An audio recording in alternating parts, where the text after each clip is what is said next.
This is really shocking to a lot of investors, but way back in 2008 and 9, during the credit crisis, people were buying shares of mutual funds. In early 2008, for instance, they watched the value of that investment drop by 40, 50, 60%, depending upon what they were investing in.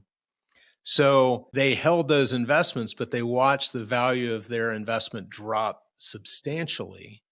Right. But at the end of the year, they had to pay taxes on capital gains that were realized. How can that happen? This was something that people were losing their minds over, because they didn't understand how these instruments work. So a mutual fund, you think about, there's a basket of investments. You put money in with all the other people. Investments are purchased with that money.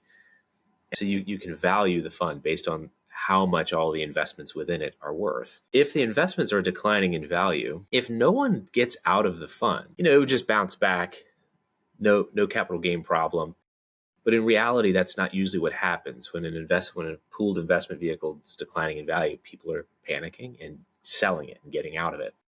That's forcing the manager to sell investments in the fund to get people out of it. And that's creating capital gains, because they eventually have to start eating into the positions that have grown to redeem investors out of it.